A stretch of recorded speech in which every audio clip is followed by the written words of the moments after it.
त्याच्या पाचशा आणि त्याच्याबरोबर जे होते त्यांच्या गोळ्या संपल्या. तो संदेश देत राहिला की मला सप्लाय पाहिजे. तो देण्यासाठी हे तिघे निघालेले होते. पण मॅडम कामा हॉस्पिटलवरनं जे पळत सुटले 2 दहशतवादी, त्यांनी या तिघांना टिपलं. संधी नाही मिळाली. तिथे गाडीमध्ये दुसरा जो एक फौजदार होता याचं नाव अरुण जाधव, हा जखमी झाला. पण त्यांनी वॉकी टॉकीवरती गाडी घेऊन निघाले. मध्ये एका ठिकाणी त्यांनी दहशतवाद्यांनी गाडी बदलली, स्कोडा घेतली. या फौजदार अरुण जाधवनी जिकडे गिरगाव चौपाटीच्या बाजूने या गाड्या निघाल्या तिथे संदेश दिला. जखमी अवस्थेत असून दोन्ही खांद्यामध्ये शिरल्या होत्या गोळ्या, त्यामुळे हात हलवता येत नव्हते. त्यांनी संदेश दिला. त्यामुळे गिरगाव चौपाटीपाशी हे पकडले गेले. अनेकांनी चर्चा केली की दहशतवाद्यांच्या बंदुकींचा सामना पोलीस काय लाठ्याकाठ्यांनी करणार आहेत का?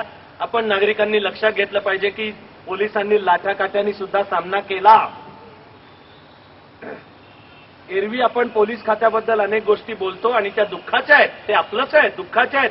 उद्या त्याही दूर व्हाव्यात आणि पोलीस हा समाजाचा मित्र आहे हे चित्र पाहिजे. पण जिथे कर्तबगारी दाखवली तिथे सलाम केलाच पाहिजे. दुसरे एक फौजदार, त्यांचं नाव तुकाराम ओंबाळे. ते तर वर्षानुवर्ष इतिहासात नोंद होईल की या माणसाने केवढे थोर उपकार भारतावर करून ठेवले बलिदान करून. त्यांनी त्या स्कोडामधनं जे दहशतवादी निघाले त्यांचा स्कूटरवर केला पाठलाग. गिरगाव चौपाटीपाशी जेव्हा दहशतवाद्यांना लक्षात आलं की नाकाबंदी आहे समोर आणि पोलीस बंदोबस्त पक्का आहे, समोर नाही जाता येणार, त्यांनी गाडी उजवेकडच्या डिव्हायडरवर न्यायचा प्रयत्न केला. त्यावेळेला या फौजदार तुकाराम ओंबाळेंनी त्यांची गाडी ओव्हरटेक करून आपली स्कूटर तिरकी घातली. तिरकी धाडसाकडे पहा तुम्ही. मग स्कोडामधनं गोळीबार चालू झाला तर हे उतरले आणि डावीकडच्या सीटवरचा जो दहशतवादी होता त्याच्यासमोर जाऊन त्यांनी गन पकडली. त्याची गन पकडली. तिची बस्ट आहे फायरची, ती त्यांच्या पोटात गेली. पण त्यांनी गन सोडली नाही. जिवंत हाती लागलेला जो दहशतवादी आहे तो फौजदार तुकाराम ओंबाळेंनी हा जो पकडला तो आहे.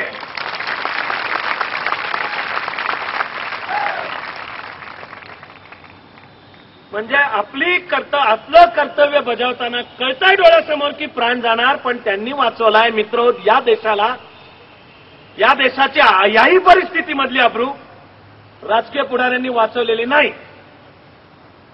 मी तर हेही सांगतोय की तथाकथित स्वतः हेमंत करकरे वरिष्ठच होते अधिकारी, त्यांनी प्राणाचं मोल देऊन. अशोक कामटे वरिष्ठ अधिकारी होते, त्यांनी प्राणाचं मोल देऊन अर्पण केलेली आहे.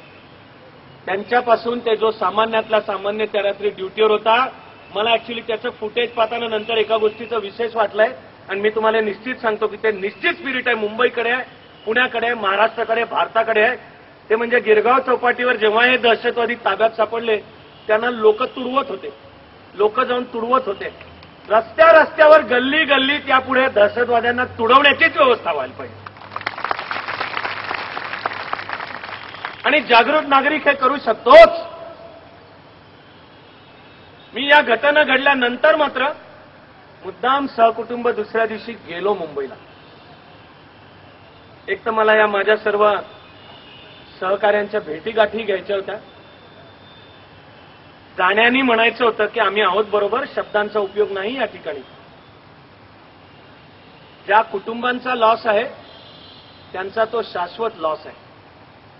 अरे पण आपण म्हणू शकतो, आपण त्यांच्याबरोबर मी उभं राहू शकतो, आपण दाखवून देऊ शकतो की आम्ही आहोत, आम्ही तुमच्या बरोबर आहोत, आम्ही तुमच्या पाठीशी आहोत, बरोबर आहोत. आणि बलिदानाची उद्या रांगोळी रेखायची तर आम्ही पण आहोत. तीर्थक्षेत्रांचं दर्शन घ्यावं तसं जाऊन मी सीएसटी, ताज ओबेरॉय आणि नरिमन हाऊस पाशी मात्र मी गेलो नाही. पण ह्या बाकीच्या सगळ्या जागांचं दर्शन अजूनही सन्नाटा होता. आणि मला एक मुद्दा सांगायला खरं म्हणजे अंतःकरणाची कालवाकाल होते, पण सांगणं भाग आहे की मला कळणाऱ्या प्रथमच मी मुंबई हालून गेलेली आहे हे पाहिलं. पोलीस खात्यावर करायची तर टीका नागरिक म्हणून, पण ते मित्र इथे लक्षात ठेवून करायची तेव्हा करू. ती करत असून मी तुम्हाला सांगतो आहे की मुंबई पोलीसचा व्यक्ती म्हणून प्रशासन पाहिल्यामुळे मला सुद्धा अभिमान आहे. जर राजकीय ढवळाढवळ थांबली आणि जर मुंबई पोलीसला सांगण्यात आलं की तुम्हाला ब्लँक चेक आहे, कर्तव्य नीट करा, तर माझं म्हणणं आहे मुंबई पोलीस आजही 1 महिन्यात मुंबई साफ करून ठेवेल. पूर्वी मी म्हणायचो 48 तासात करून ठेवेल. पण दुर्दैवाने गेल्या काही वर्षांमध्ये अनिष्ट अशी राजकीय ढवळाढवळ, तुमच्या माझ्या देशाला लांबच्या बोकांडी बसलेला सगळ्यात मोठा शाप म्हणजे जातीभेद, संकुचितता आणि पोलीस खात्यात पण अंडरवर्ल्डचा सहभाग, यामुळे प्रॉब्लेम वाढलेत. त्यामुळे मी 48 तासांच्या जागी आता 1 महिना देतोय, पण अजूनही मला खात्री आहे की मुंबई पोलीस स्कॉटलंड यार्डपेक्षा सुपिरियर आहे. वाव दिला पाहिजे आणि हातामध्ये अत्याधुनिक शस्त्र आणि साधनं दिली पाहिजेत आणि मग आपण त्यांच्या बरोबरीने उभे राहिले पाहिजेत. मुंबई नाही, उद्याच्या महाराष्ट्र आणि भारतामध्ये तो वर्दीतला पोलीस, आपण त्याला मामा म्हणतो, मामा म्हणजे आईचा भाऊ, तसा भाऊ वाटावा इतका जिव्हाळ्याचं नातं समाज आणि पोलीस मध्ये प्रस्थापित झालं पाहिजे. आपण दहशतवादाचा सामना करताना हा धडा घेतला तरी फार मोठी गोष्ट पण ठरणार आहे. 93 साली मुंबईमध्ये जे बॉम्बस्फोट झाले, त्या सर्व बॉम्बस्फोटाचे कट कारस्थानं मुंबई पोलिसनी त्या दिवशी दुपारी 4 वाजेपर्यंत खुले केले होते, नावांसकट खुले केले होते. दाऊद, टायगर मेमन, याकूब मेमन यांचा सहभाग याच्या सकट खुले केले होते. एवढंच नाही, मुंबई पोलिसनी त्यावेळेला 6 राहता, त्याचं नाव आहे छत्रपती शिवाजी आंतरराष्ट्रीय विमानतळ, संदेश दिला होता तिथे की टायगर मेमन आणि याकूब मेमन विमानतळावरनं त्या रात्री निसटायचा प्रयत्न करतील, पण ते निसटलेच. पाकिस्तानात आहेत हे दुधखोळ्या शेवड्या पोराला पण माहिती असतं. आणि मला कधी प्रश्न पडतो की हसत असतील तर सीमेपलीकडचे दहशतवादी, भारत, आपली एकात्मता, आपलं राजकारण, संकुचितता, देशासमोर एवढं प्रचंड संकट आलं तरी जे संकुचितता बाजूला ठेवायला तयार नाहीत, त्यांच्याकडे बघून हसत असतील. त्यांच्याकडे ओपन सिक्रेट आहे की या दहशतवाद्यांना पाकिस्तानचं संरक्षण आहे. बकवास केली जाते राष्ट्रीय आंतरराष्ट्रीय राजकारणाच्या पातळीला.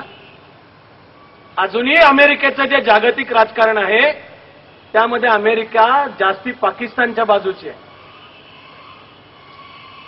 ती अमेरिकेच्या जागतिक राजकारणाची भाग आहे. त्यामुळे अमेरिकेच्या सरकारी, निमसरकारी आणि जिथून सूर कळतो त्या सर्व ठिकाणी 26 नोव्हेंबरची घटना झाली तेव्हा पहिल्या सिग्नल्स येणं चालू झालं की हे जणू भारताचं अंतर्गत आहे. बघा, त्या दहशतवादी आउटफिटचं नाव डेक्कन मुजाहिदीन आहे.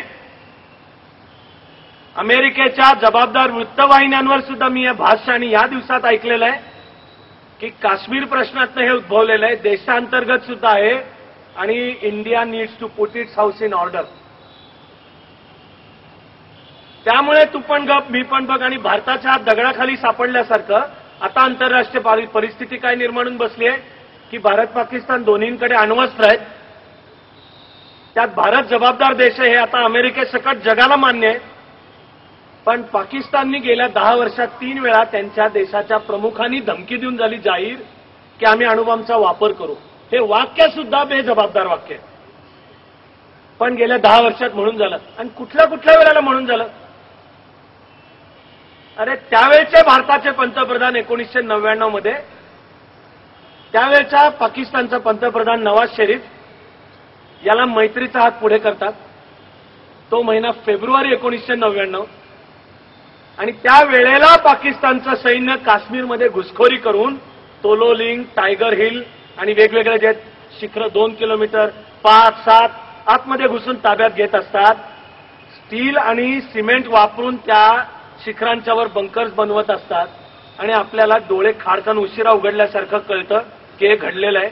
मग आपले कारगिलच्या लढाईमध्ये बळी पडले ते भारतीय जवान आणि अधिकारी आहेत 375च्या आसपास. ते बळी पडतात, ते चित्तथरारक कहाण्या घडवतात. हा प्रश्न आपण सोडवतो. पण त्यावेळेला पाकिस्तान अणुबॉम्बच्या वापराची धमकी देतं. तिथपासूनच्या काही महिन्यांच्या मध्ये डिसेंबर 1999 हा तर माझं म्हणणं आहे स्वतंत्र भारताला लागलेला सर्वात मोठा कलंक आहे. 24 डिसेंबर 1999 काठमांडूहून निघालेलं भारताचं विमान हायजॅक झालं. आधी अमृतसरला उतरलं, तिथे रॅपिड ऍक्शन फोर्स पोहोचले, तर दहशतवाद्यांनी ते विमान पुन्हा हवेत नेलं आणि अमृतसरच्या धावपट्टीवर रुपेन कत्यालाला सूर्याने भोसकून मारून टाकून दिलं प्रेत्याचं तिथे. मग लाहोरला उतरले, पण पाकिस्तान सरकारने वरवरच्या